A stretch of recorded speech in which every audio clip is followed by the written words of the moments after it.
and welcome, Grasshopper, to the video where you will learn the secrets of photojournalism.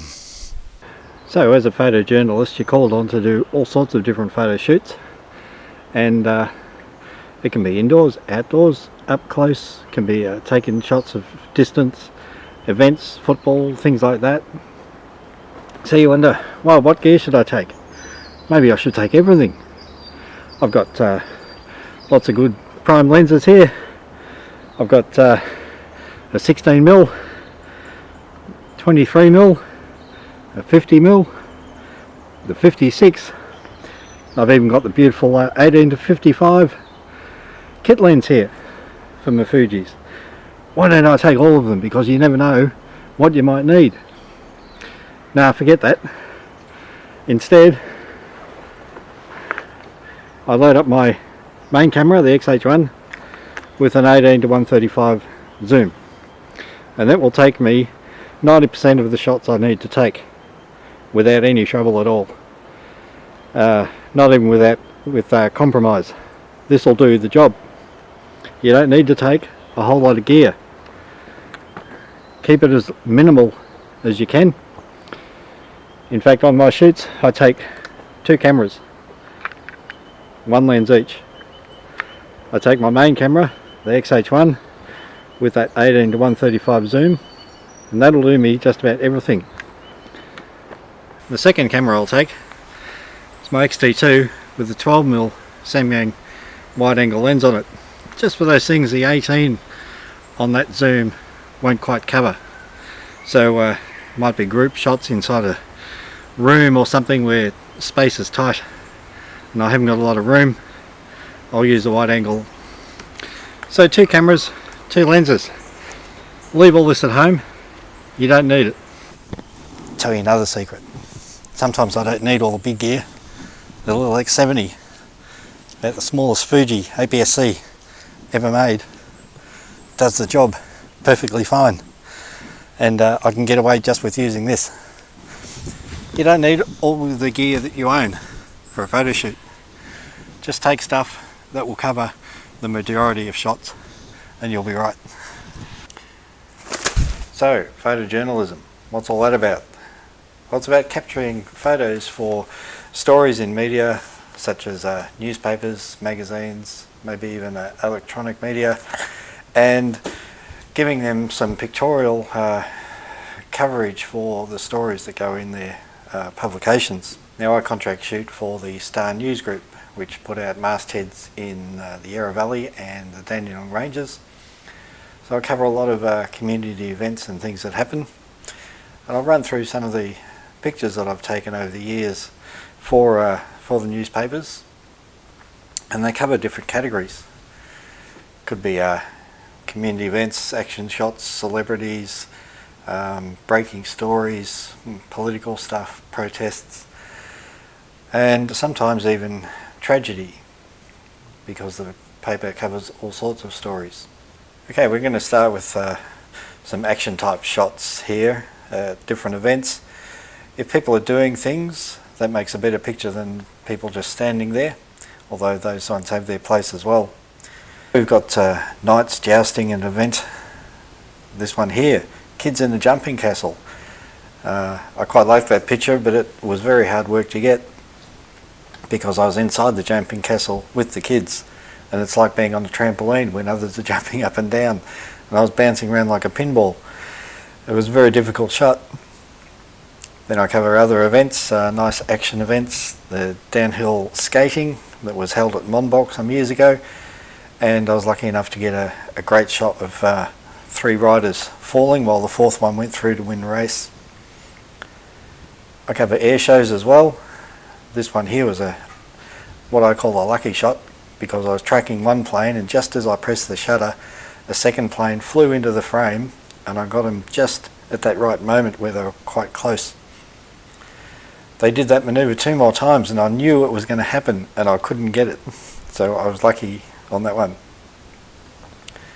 Sometimes the paper will say, oh, we need a front cover shot. So I have to sort of go out of my way to get something a bit more special, colourful, vibrant, eye-catching, because it'll be printed large on the front cover.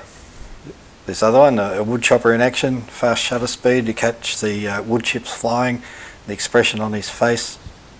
Also covered a mud trail. That was a lot of fun. I'd never been to one before, so I didn't dress appropriately. I got absolutely soaked and covered in mud, but had a great time and got some good shots. The local rodeo is always good for nice action shots. You really need your zoom lens for that one. Then there's other fun shots you can get. The Upway billy cart race, which is on every year. I've been to that a few times and caught some nice shots there. Sometimes though I like to try to get a bit more arty in some of my shots. So even though I was at an air show here, even being able to photograph a parked plane in a more interesting way was good. This one here was a music event in Belgrave, and there was a busker's stage, and I caught a shot of a young busker just waiting for her turn to go on stage. This one's a lovely one. It's a CFA demonstration in Mount Evelyn, and the firefighter there is showing a young girl the spray coming out of the hose. He's got it on wide and he's just able to touch the water spray with his fingers, and the whole scene is backlit by the setting sun. I was at a house fire, and after taking shots of the fire, I saw this scene with the hoses snaking down the road, and I thought that was worth a shot. To get a shot of Alberto Contador at a cycling event. I had no idea who he was because I'm not really into cycling, but apparently he's the Peter Brock of the cycling world, so I was able to get a good shot of him. Barnsey, of course, in typical Barnsey pose. I was able to get a few shots of him, and that was a good one to have in the paper. Denise Drysdale, or Ding Dong. There she is at a fundraising event, and she's giving a promotional speech. Ian Moss from Dragon, I was able to capture him a couple of times. This is a good photo of him with the screen behind him, but this one's my favourite, a side-on view of him playing and capturing some of the crowd behind him. Okay, Melbourne legend here, Les Twentyman, does a lot of work with men and the disadvantaged and the homeless, and here he is opening a men's shed. Auntie Dot Peters, who sadly passed away not long ago. I was to get a nice portrait shot of her. I've taken quite a few photos of her over the years, but this is the one I like the most. Baby animals on stage, I was able to get a picture of lead singer Suze there, nicely lit. And this lady here, you might not know her name's Victoria. She's Australia's only female race caller. She was calling horse racing and also greyhound racing. Also like to keep my eye out for pictures with a bit of a difference. So I was at an air show and the weather turned nasty. I got a shot of a couple of the organisers standing under the wing of a plane, sheltering from the rain. The organisers actually liked that photo so much they used it in a magazine. Also at the same air show, before it started to rain, got a picture here with a wide-angle lens of a yak pilot starting his plane, and a bit of smoke there, and also the lovely clouds coming in. This one here is one of my favourites. I photograph Anzac Day dawn services quite often here in Mount Evelyn, and this one I was able to have my camera on a monopod and just slowly turn it around. Took about 12 shots, took them home and stitched them all together.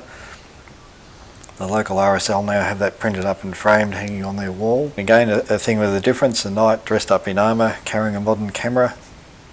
And this one, the expression makes the photo. CFA demonstration. And this CFA guy, that's actually his mum with him, trying out the actual job that he does. Events you really have to be a bit creative. I was sent to this event, there was only 5 people there and they were knitting. So how do you make that look interesting or exciting? So I thought, well, I'll change my point of view. So I got up above them and shot down. Again, point of view, but also putting in 2 aspects of a horse race. That is the fashion. There's the ladies there with their hats on, watching horse racing on a big screen. Here, this is at a Pride Cup locally, and I was just about to take this group photo of the players, and this young guy runs in and he's dressed up in his dress and necklace and purple hair and everything, and throws himself down on the ground, and that made the shot. Here's another shot of a cycling event, and quite often the guys just cycle past you very quickly, all looking very serious, but this one decided to react to me standing on the side of the road with a camera, and that made the shot more interesting. Again, point of view. I got on stage behind the band and took a photo of them playing to the audience. This was at the Hillsville Music Festival. Captain Koala, the CFA mascot, I come across him quite often, so I'm always looking for a different way to catch him in a photograph, so this one I got him on a motorbike. This one here was a bit of a staged pic. I got this young guy who was dressed in camo gear and face paint, put him inside a Hummer and got a nice shot there. Again, looking for point of view to capture more of the story. This is at a Brussels sprout event, and here's a chef showing people how to cook up Brussels sprouts, so I needed to get a shot of him and the crowd and get the nice lighting and the steam coming out of the pots. Again, trying to think creatively. T-shirt design competition launch, so I got two of the young guys to get into one t-shirt just to make the shot more eye-catching, so people might see the story and read it. Again, yeah, using lighting. The crowd here backlit by the setting sun as this young lady entertains them with a song. Using lighting and contrast here. This is at Yarra Glen, and the participant in a light event with her white dress on and wings and fairy lights all over her. I just followed her around for a bit until she was in the right shot. Remembrance Day services. This one's at Monbulk and the weather turned bad, but I was able to get a good pic of the crowd with their brollies up and the rain coming down. Another Remembrance Day service. This one's at Mount Evelyn. There's a nice mural there by the RSL Memorial Park. I was able to utilise that in this shot. And then capture the solemnity of the event with the bugler and the piper, and using a bit of depth of field to make it more interesting. Again, being aware of your environment. This was inside a tattoo parlour where a barber was also operating. It was a fundraiser for Beards of Hope. Some guys getting their beards shaved off to raise money, but being able to utilise the backdrops in the shop really made the shot stand out. Downhill skating, I showed you a picture earlier of some skaters falling, but they're all dressed in leathers and helmets, and I wanted to show that it wasn't just a guy's sport. So I got one of the young female riders to pose for me. Fashion on the fields at horse racing. So lots of female fashions happening, but there's also guys' fashion, so it's good to include them. And here's the first, second and third place winners at one of the fashions on the fields. Their lovely hats on. Some sporting events are for specific occasions or challenges, and this is the Jai Reid Cup in Mount Evelyn, and the team there behind slightly out of focus because the main point is the actual cup itself. Again here including a clue as to what the game's about. This is the Anzac Day service match. I was at a hot rod show in Monbulk, and among all the nice shiny cars there were also rat rods. So I was able to get this lady who was dressed more punk style, which suited one of the rat rods. Some events need a bit of pre-publicity, so this is a pre-publicity shot for the Mount Evelyn Street Party, which had a rock and roll theme, and they organised some hot rods and rock and roll ladies in their outfits to come along for the shoot. I covered an Italian festival in Hillsville. This lady here is one of Australia's best tarantella dance instructors. I was able to get her giving a bit of instruction. Another pre-event photo. There's a variety bash going to happen, so I was asked to go out and photograph one of the crew in their outfits and the vehicle. Local papers also like what I call feel-good shots, and they're shots with people enjoying themselves, a bit of action, activity, lots of smiling faces, things like that. So here's Batman and Robin at a dog event. That made a good shot. Also, you come across anything where there's some enjoyment and crowds having some fun. This is a ballet dancer at the Tesla's Chile Festival. Here's another feel-good shot. An entertainer dressed as a fairy blowing bubbles, and the kids are absolutely loving it. Here's a CFA fundraiser. Just getting smiling faces as the CFA do a bit of a car wash. Again, kids having fun. This one, I got them to shoot silly string at me. Colour runs can also be great events to get a bit of action and people enjoying themselves. Here's one in Emerald, and some guy dressed up as a robot interacting with some young people. Kids and smiling faces always make good shots. This is at Gladysdale Apple Festival. Here's a candid shot I took of an SES crew dancing away to some buskers at the Mount Evelyn street party. Here's a promo shot for Puffing Billy with some people dressed up as wombats, I think. Kids being happy always wins for photos. Here's the opening of the pump track in Mount Evelyn. Okay, sometimes I'm asked to cover protests. So here's some protest shots of people objecting to trees being cut down. There were protests statewide about the CFA a while back and in the Victoria. So here's a group of CFA people lined up outside the local members' shop. And some signage, hands off CFA, placards. Also, when Macca's was going to be built at Tacoma, there was lots of protests for quite a while. And I was sent up there several times to cover those protests. Marching down the street. This shot here, the two girls dancing. The one on the left has a sign saying, "I am the Tacoma 8." That was in reference to 8 protesters who were being put through the court system because of their protests. Other protesters who are going out of their way. This one dressed up in a chicken outfit. Sometimes the protests can get big and they attract bigger media. Here's Channel 9 crew filming for the news. This shot here just shows part of the crowd, just to give an indication of the size and number of people at the anti-Macca's protest at Tacoma. This one here made a good shot, this young guy belting out the protest song, and he stands out because of his stance and also the colour of his shirt. One of our local TAFEs was closing, so there were protests about that, and glad to say that that's now open. There's other shots you do that are obviously set up, and you think, oh, photojournalism, shouldn't all that be candid shots? But no, you're working for your boss, and when the media wants set up shots, then that's what you do. So here's this first shot is a guy on a horse who's recreating a trip by a horse rider probably 100 years before from Queensland down to Victoria, and he was just coming into Healesville and he was joined by other riders. The setup shot here, Captain Koala with a fundraising tin and got a kid to drop a coin in. Some kids dressed up as dinosaurs at Healesville Sanctuary. This one was at a dog event. I got a dog owner lady to lie down on a floating device in a pond. This one's a setup shot for the Shire. They were launching their anti-graffiti trailer that groups could use. So a couple of the councillors there, the graffiti trailer, some graffiti being removed on the wall behind them. Sometimes you're at events and you have to organise all the key players, the key stakeholders together in a shot. So here we've got councillors, youth workers, there's 20 men there, all gathered together for Homelessness Week. This shot here, girls and cars, always a good combination. I was just finishing a hot rod event and I came across this lady in a rock and roll sort of outfit, so I got her to pose with the car. This one here, another exhibition opening, the artist Lou Wellen, and I knew she took photos using film, large format and darkroom development, so I took along a piece of a darkroom enlarger for her to hold up as part of the shot. Another setup shot, but arranging people in layers just to give it a bit more interest.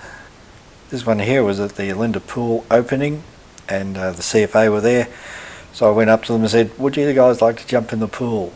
And they absolutely loved it, so I was able to get a great shot of that action. Another shot there arranged, some students in the science lab at their school, and this last setup shot I was asked to photograph a couple in their tiny house. So I took a wide angle lens along and got them to just do domestic stuff.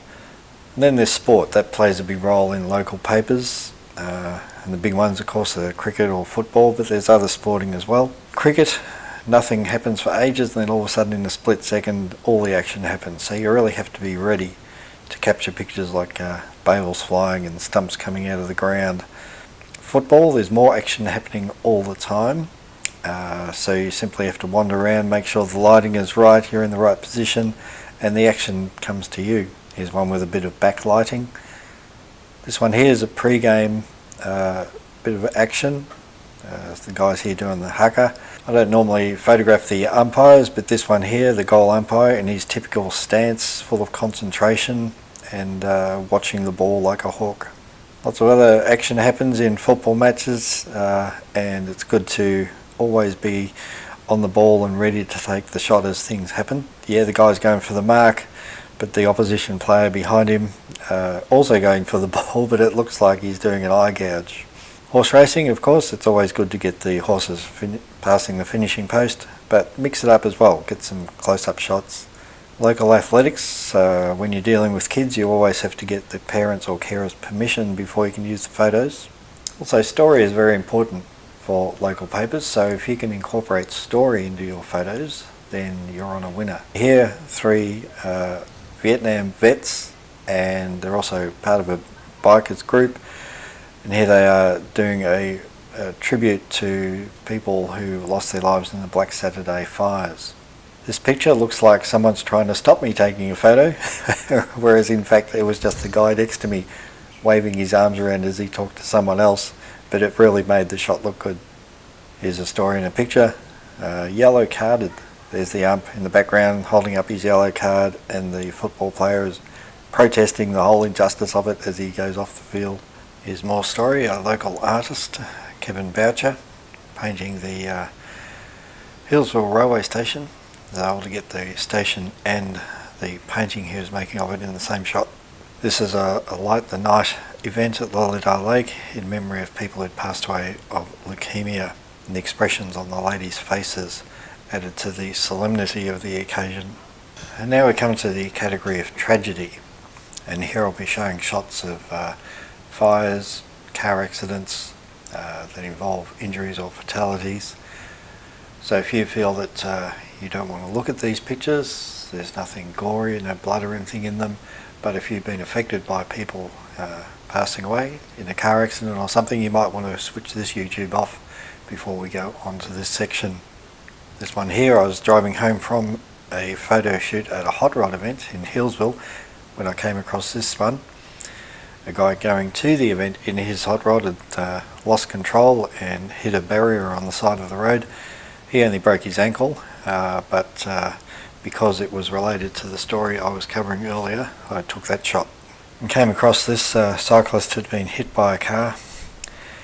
I got there about the same time the ambos did, and despite their best efforts, they couldn't revive him. Now, I don't like to take photos of fatalities or bodies being removed from cars or people being treated for their injuries at these accidents. And even though they're in a public space and you can legally, and you'll watch the TV news and you'll see shots from helicopters of these sorts of things, or they might have crew on the ground photographing that because they're actually allowed to. I don't do it because I know that people may be quite strongly affected by that. And why should I publish and take pictures that would hurt them? So I tend to wait until the scene is more clear and then take photos. This next picture I'm going to show you happened in my hometown, and it affected a lot of people in the town. It was a vehicle accident, carload of young people, and there were fatalities and injuries, of course, and it happened very, very close to the home of one of the young people who was in the car. So how I dealt with it was, the accident happened mid-afternoon. I heard about it, went down there with my cameras and talked to the incident controller. The scene was very chaotic, but emergency services were there and they were dealing with the injured. They also had to deal with the deceased people in the car. And I didn't want to take those sort of photos, so I left the scene. Came back a couple of other times during the day, waiting for it to be clear. And because it was such a large accident, with so many people involved, it took a long time. I didn't get to photograph that shot until 3 a.m. the next morning. And that's fine by me. I would rather wait for for it all to be clear and the emergency services to be finished their work before I get in there and take the shot. This shot here just shows you the amount of people involved when there is an accident. You can see here Ambulance Victoria, the SES, the CFA, there's also the police, and there'd be at least a dozen people all working on that single car accident. This one here was another difficult one, single car accident on Monbulk Road outside of Mount Evelyn, and the vehicle left the road, hit a tree, caught fire, the driver died. Now this first shot I had to sort of angle myself so that the tree was in the way and not showing the driver, who was still in the vehicle at the time. I had to wait until the emergency services were finished with all their work before I could get in and take a closer, better shot showing the amount of damage that happened in that accident. This one here was just down the road from where I live. I actually heard it when I was sitting in my lounge room, so I grabbed the cameras and went out. And no fatalities in this one, but I wanted to take this shot just to show the effect that dangerous driving can have. Here's a fire up at Alinda, the Ivy restaurant. I was able to get in there with the crew after the fire was put out. Here's the CFA personnel checking temperature levels. This one here I also came across as I was driving around. This is the Chile Festival van, just at the end of the Chile Festival, and two young people in the van at the time noticed something was wrong, so they pulled over, parked the car, handbrake on, put it in gear. As they were getting out, it burst into flames. They were uninjured, but they showed a good level-headedness and clear thinking in that situation, and they escaped injury. And this one's a sad one for me. I photographed this lady numerous times, Sue Contorino, and she was holding fundraiser events for a particular disease that she was suffering from. This is the last photo I ever took of her before she passed away. So there you go. Being a photojournalist, you're really in the mix of all sorts of things that happen in your community. You'll meet thousands of people. You'll be taking photos of great events, lots of fun events. You'll be taking photos of community-changing events. You'll also be, at times, taking photos of tragedy that happens in the community. So you need to be aware of what you're walking into when you become a photojournalist, but it's a great way to be involved, to be an active part of building community in your area, and overall it's a great job. So pick up your camera and have fun. Ciao.